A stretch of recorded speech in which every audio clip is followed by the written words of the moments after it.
अब करते हैं टेस्ट राइड इसको। ये देखो, दिखी आपको, दिखी आपको?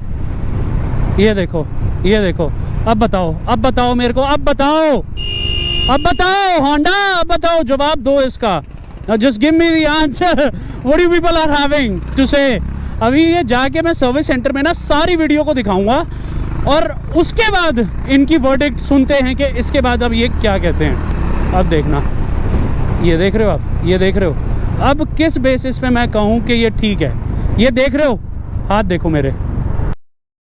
बाइक बिल्कुल इश्क की तरह है, अगर साथ दे तो जिंदगी संवर जाती है और अगर ना दे तो हर बीतता लम्हा भी कांटों के समान चुभता जाता है। वैसे ही आप सभी को पता है कि मैंने अपनी होंडा हाइनेस को कितने चाव से लिया था, मगर जो मेरे साथ हुआ, मैं ये दुआ करता हूँ कि वो किसी के भी साथ ना हो कभी भी जिंदगी में, क्योंकि एक मिडिल क्लास आदमी ही जानता है पाई पाई जोड़ के बाइक खरीदने की कीमत।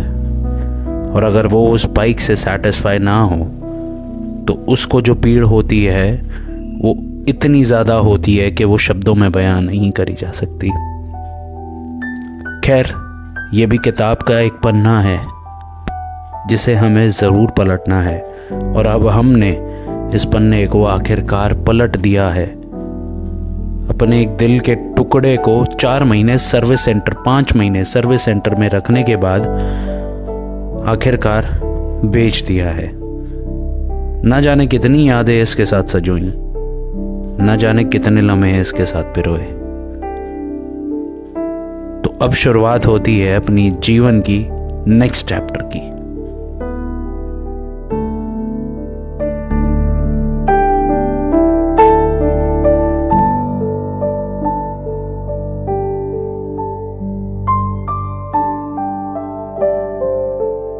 चली गई है अपनी बिल्लो रानी।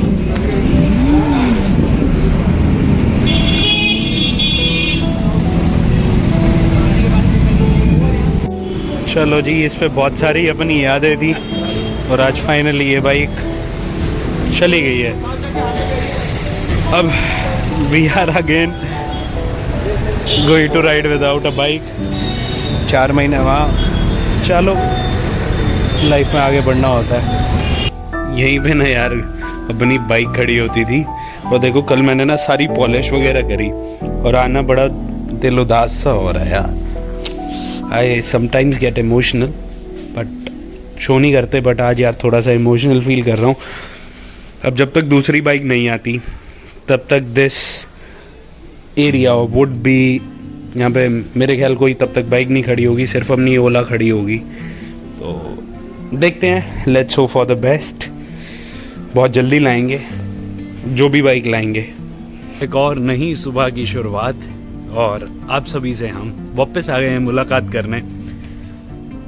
तो लोग बाइक क्यों परचेज करते हैं या कोई भी XYZ व्हीकल क्यों परचेज करते हैं? वो इसलिए यार क्योंकि ना एक इमोशनल अटैचमेंट होती है लोगों की, और वो इमोशनल अटैचमेंट अपनी बाइक के साथ होना या अपने कोई भी व्हीकल के साथ होना ना बहुत लाजमी है। आप अगर उस चीज़ को बहुत प्यार से रख रहे हो ना, बहुत समेट के रख रहे हो, उसको दिल से लगा के रख रहे हो ना, तो आप ये चाहोगे कि वो आपकी उम्मीदों पे खरी उतरे चीज़। तो मेरे साथ भी कुछ ऐसा ही हुआ।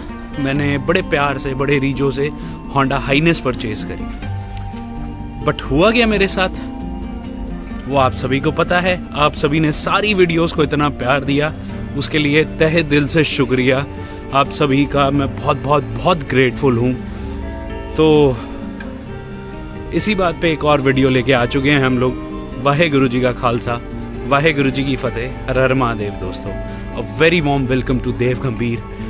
पहले हम होते थे पोएट ऑन व्हील्स। सुबह के बज चले हैं 7 और अर्ली इन द मॉर्निंग हम आ गए हैं ऑफिस से वापस घर। जी आपने सही सुना कि मैं ऑफिस से आ रहा हूँ। हाँ जी, ऑफिस से ही आ रहा हूँ नाइट शिफ्ट लगा के। नाइट नहीं कहते उसको, ग्रेवयार्ड शिफ्ट कहते हैं। जो भी कॉर्पोरेट एम्प्लॉयज़ हैं वो समझ सकते होंगे मैं क्या कहना चाह रहा हूँ। तो आ गए हैं हम सुबह सुबह पार्क में। लोग यूजुअली इस टाइम सुबह उठ के पार्क में आते हैं, हम पहले से ही उठे हुए पार्क में आ गए। तो जी आज बहुत इंपॉर्टेंट टॉपिक के बारे में बताने वाला हूँ। मैंने अपनी फाइनली बिल्लो रानी का क्या करा, जो आप सभी के बहुत सारे सवाल आ रहे थे कि दिवांशु भाई आपकी बाइक का क्या हुआ, आपने क्या करा, इतने दिन से वीडियो क्यों नहीं आ रही इस बारे में।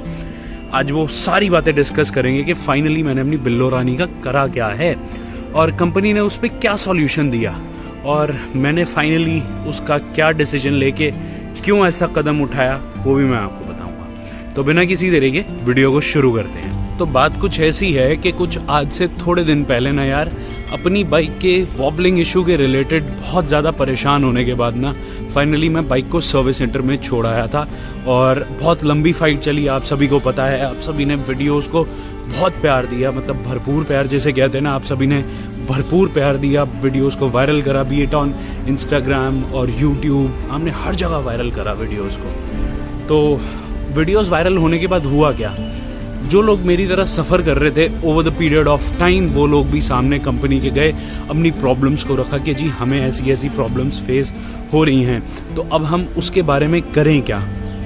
तो आप सभी लोग सर्विस सेंटर पहुंचे, आप सभी लोगों ने अपनी प्रॉब्लम्स को आगे बताया और जैसे ही आपने अपनी प्रॉब्लम्स को कंपनी में बताया तो कंपनी ने जो जो रवैया मेरे साथ रखा था वो सेम रवैया आप सभी के साथ भी रखा गया कहीं ना कहीं। और बहुत लोगों ने यार सॉल्यूशंस देने की भी मुझे कोशिश करी कि आप ये करवा लीजिए, टायर चेंज करवा लीजिए, या मतलब बहुत सारी चीज़ें करवा लीजिए, बट ऐसा कुछ भी नहीं हुआ। वो सारी की सारी चीज़ें मैं करवा के देख चुका हूँ, उससे कुछ सॉल्यूशन नहीं मिला। तो फाइनली जब मैं इतना ज़्यादा परेशान हो गया ना, तो अल्टीमेटली क्योंकि यार मेरी बाइक जो थी वो सर्विस सेंटर में ही खड़ी हुई थी, तो केस मैं नहीं कर पाया क्योंकि यार at the end of the day यार केस ना बहुत कॉस्टली भी पड़ते हैं और टाइम कंज्यूमिंग भी होते हैं। और अगर आप साथ साथ ना कॉर्पोरेट एम्प्लॉई हैं तो यार आपको जैसे मैंने पहले भी बताया प्रोबेशन पीरियड सब होने के बाद छुट्टियां मिलना ना मिलना वो बहुत ज़्यादा डिफ़िकल्ट हो जाता है मैनेज करना। तो इसलिए फिर ना मैं फाइनली जाके यार 4-5 महीने मेरी बाइक सर्विस सेंटर में खड़ी रही। उसके बाद मैं ना जाके बाइक को फाइनली ले आता हूँ।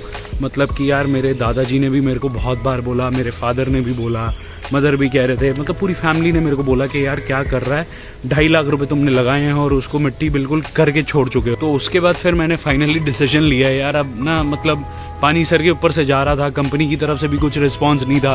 वो आए दिन मुझे सर्विस सेंटर बुलाते थे, आए दिन मुझे हैरेस करते थे, आए दिन कभी ना कभी मतलब हमारी मेल्स पे बात हो रही थी, बट उनका मेल्स पे कभी रिप्लाई नहीं आता था। मतलब वो 1 साइडेड मेल्स चल रही थी, लेटर्स वगैरह ही भेजा जा रहा था, मैं वो उधर से रिवर्ट कर रहे थे।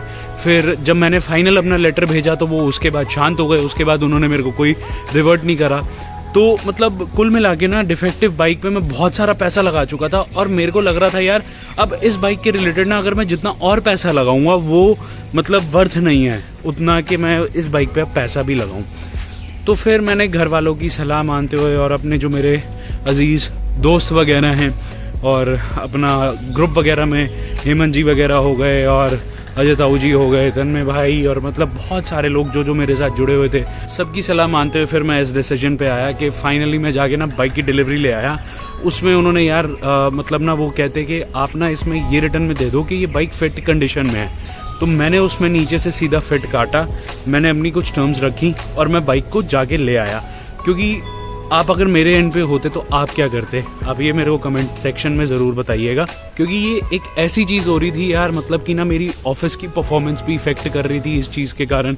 क्योंकि आफ्टर ऑल आपने पैसे लगाए हुए हैं तो यार वो जब पैसे आपने लगाए होते हैं ना तो आप ये चाहते हो कि आप किसी ऐसी चीज़ में लगाओ जो आपको मेंटल सेटिस्फैक्शन दे और मेंटल पीस दे। बट होंडा हाइनेस ने मतलब कि wobbling issue, cone set replacement और ये सारी चीज़ों ने ना मतलब कि माइंड का बिल्कुल पीस खींच लिया था अपनी तरफ और बहुत ज़्यादा डिस्टर्ब्ड हो गया था मैं इस चक्कर में ना। तो फाइनली फिर डिसीजन लिया मैंने अपना। मैंने सोचा यार अब ना बाइक को ले लेते हैं। तो थोड़े दिन पहले मैं बाइक को जाके ले आया सर्विस सेंटर से। उसके बाद क्या होता है कि मेरे को मोटो जीपी में भी बैन कर दिया जाता है और मोटो जीपी की जब मैंने जैसी वीडियो डाली ना तो उसके ऊपर होंडा के कुछ एग्जीक्यूटिव्स का आ गया कि सर आप इस चीज़ को कैसे कह सकते हो, आप इस चीज़ को कोरिलेट कैसे कर सकते हो कि आपको हमने मोटो जीपी से कहाँ रोका। तो वो सारी चीज़ें सामने उनको दिखाते हुए भी मतलब मैं उनको मोटो जीपी हो या कुछ भी हो, मतलब वॉबलिंग इशू हो, हर चीज़ पे मैं प्रूफ दिए जा रहा था। बट हो क्या रहा था अल्टीमेटली होंडा की तरफ से यार कुछ रिस्पॉन्स ही नहीं आ रहा था। तो अल्टीमेटली फिर यार अब उस चीज़ पे कहते हैं ना कि बंजर ज़मीन पे आप पानी डालोगे तो कहाँ से उसमें पेड़ पौधे उग जाएंगे, तो वही वाला सीन हो रहा था। और फिर अल्टीमेटली बाइक लाए।